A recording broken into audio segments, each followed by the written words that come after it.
Al igual que los dioses nórdicos, griegos, romanos, sumerios, egipcios, etcétera, etcétera, los latinoamericanos también tenemos lo nuestro. Si bien es cierto no son tan populares como Thor, Zeus, Poseidón, Osiris, Anu, Enlil, Enki y compañía, pero sí que son iguales o mejores a estos en comparación. Hoy te traigo una serie que se llamará Nuestros Dioses. Este será el primero de varios capítulos en este canal.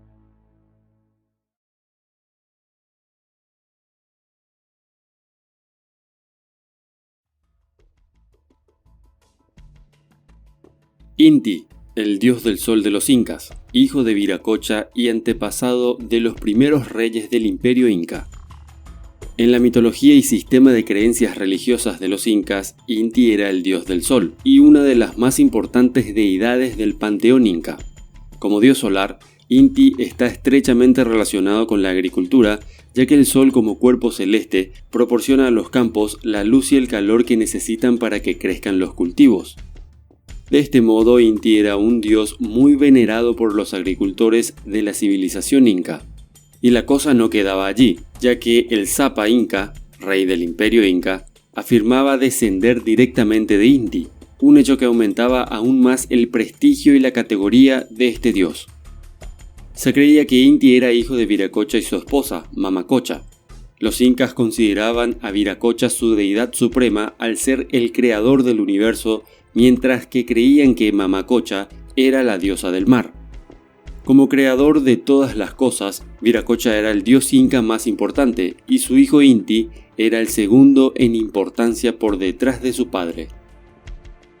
En cierta versión de una leyenda inca, Viracocha tuvo dos hijas, además de Inti, Pachamama y Mamaquilla. La primera era, y aún es, adorada como diosa de la tierra, mientras que la segunda era la diosa de la luna. Mamaquilla era considerada por los incas la esposa de Inti, además de ser su hermana. Como dios del sol, Inti ejercía una poderosa influencia sobre las vidas de los incas. Estos creían que Inti controlaba sus actividades agrícolas, siendo de este modo vital para su existencia. Es gracias al calor y a la luz del sol que los cultivos pueden crecer y desarrollarse, por lo que los agricultores adoraban y rezaban frecuentemente a este dios. Aunque Inti era por lo general un dios benévolo y generoso, era también capaz de enfurecerse terriblemente y los eclipses solares eran considerados una manifestación de su descontento. En estos casos, los incas intentaban aplacar la ira de su dios mediante las ofrendas.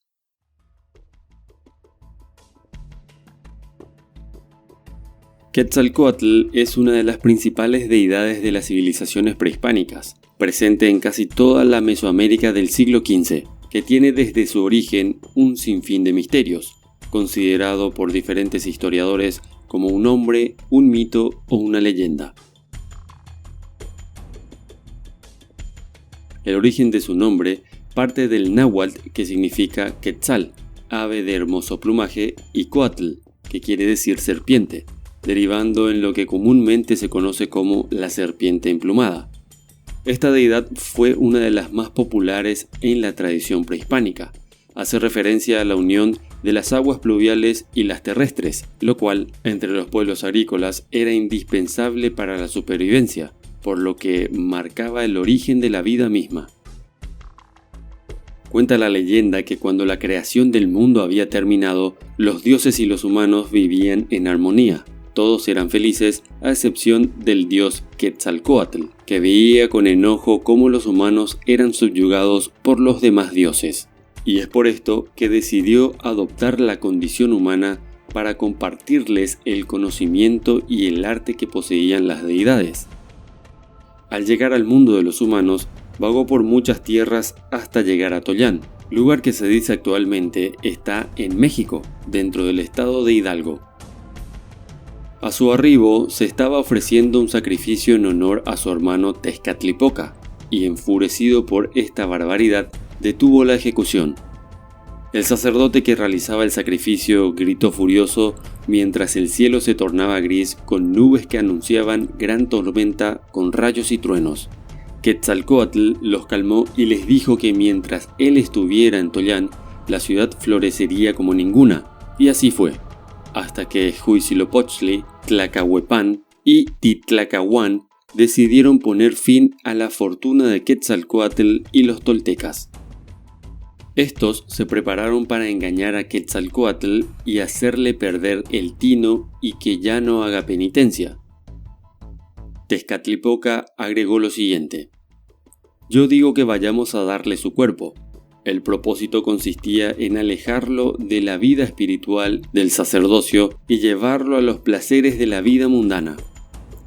Los dioses convocados por Tezcatlipoca realizaban diversos prodigios para engañar a Quetzalcóatl y a los toltecas con el fin de hacerlos incurrir en faltas morales y así poder dar cuenta de la gran ciudad, pues como dice el texto sahaguntino, los tres hicieron portentos con los que presagiaron la destrucción de Tula.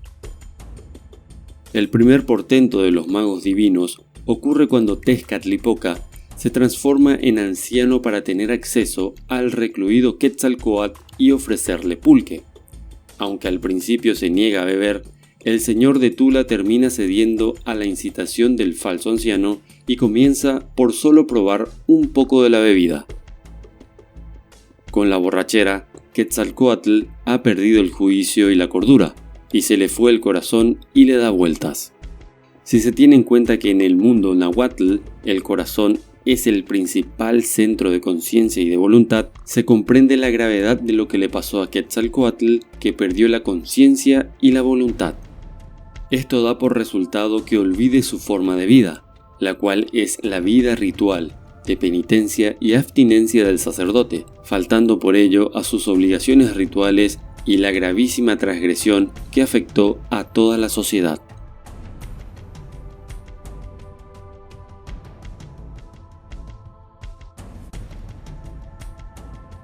Hunabku, el principio rector divino de los mayas, del que se dice que su nombre no debe ser pronunciado ni siquiera suspirado. Hunabku se traduce como el dador del movimiento y la medida. Se compone por Hun, que significa único o solo, Nab, que significa medida y movimiento, Ku o Kub, que significa dador. Sin embargo, el concepto filosófico espiritual de Hunabku, dador del movimiento y la medida, no es creación única de la cultura maya. En la lengua náhuatl, lengua franca del Zen Anahuac por miles de años, se lo nombra como Tloquenahuaque. Los anahuacas o anahuacs determinaron que aquella suprema conciencia o energía primigenia no tenía nombre ni forma y que era totalmente abstracta e inaprensible para las limitadas posibilidades humanas. Lo llamaban aquel por quien se vive. Así no podía ser representado, lo que implica que los anahuacs no eran idólatras. Nuestros antepasados tenían Hunabku o Tloquenahuaque, o como le llamarán en las otras lenguas, anahuacs, una fuerza única, inmensurable, invisible, impalpable e innombrable que era su referente superior en el mundo sagrado. Las diferentes manifestaciones de esta suprema realidad fueron representadas de manera simbólica, pero estas advocaciones fueron llamadas dioses por los misioneros, quienes fundamentaron así la supuesta inferioridad de la milenaria religión endógena de los anahuacs. Para los mayas y para todos los demás pueblos del Anahuac, Hunabku era el centro de la galaxia y a su vez el corazón y la mente del creador. Hacia allí y a través del sol dirigían su mirada al estudiar las estrellas. Hunabku era el centro, pero existían esencias menores. Los Tlamatimine y las personas de conocimiento entendían la integralidad del universo con la Tierra y la vida humana. Decían que nada estaba separado y todo era complementario. La historia detrás de cada personaje de la mitología latinoamericana es muy rica y digna de ser contada.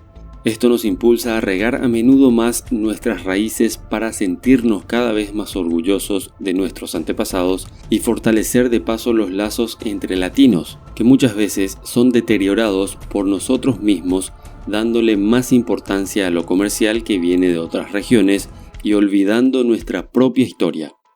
Lo bueno es que siempre hay quienes nos recuerdan lo rica, misteriosa y poderosa que es nuestra cultura. ayudándonos a nunca olvidar nuestras raíces. Muchas gracias y hasta la próxima.